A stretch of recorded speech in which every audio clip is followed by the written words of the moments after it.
Hello friends, welcome to my cookery world. இன்னைக்கு நாம முட்டை கிரேவி எப்படி பண்ணுறதுன்னு பார்க்க போகிறோம்.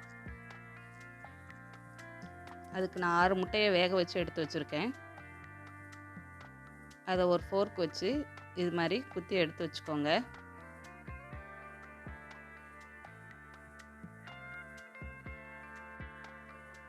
ஒரு கடாயில் 1 டேபிள் ஸ்பூன் எண்ணெய் சேர்த்து எண்ணெய் சூடானதும் அதில் 1/4 டீஸ்பூன் மிளகாய்த்தூள்,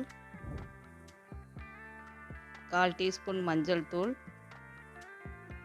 1/4 டீஸ்பூன் மல்லித்தூள், 1/4 டீஸ்பூன் உப்பு சேர்த்து லோ ஃப்ளேமில் லைட்டாக வறுத்தெடுத்துக்கோங்க.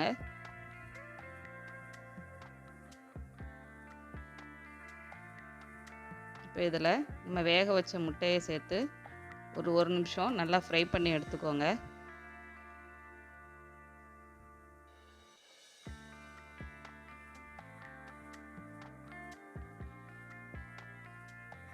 ஒரு கடாயில் 2 டேபிள் ஸ்பூன் எண்ணெய் சேர்த்துக்கோங்க.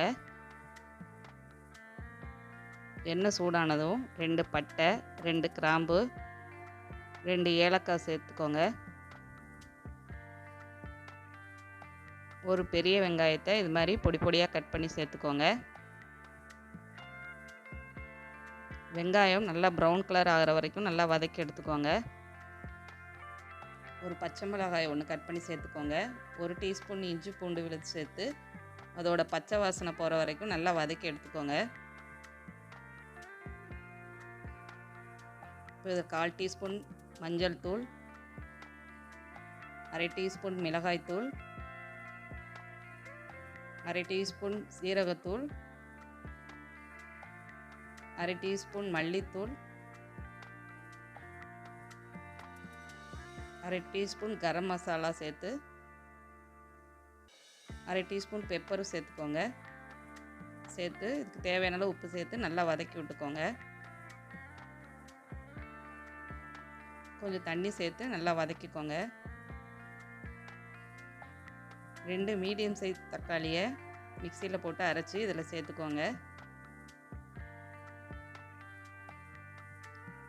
சேர்த்து நல்லா ஒரு 2 நிமிஷம் நல்லா வதக்கி எடுத்துக்கோங்க.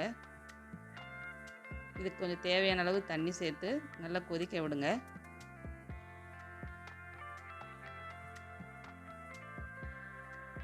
மசாலா நல்லா கொதிக்கவும் நம்ம ஃப்ரை பண்ணி வச்சுருந்த முட்டையை இதில் சேர்த்துக்கோங்க. 1 நிமிஷம் லோ ஃப்ளேமில் நல்லா கொதிக்க விடுங்க.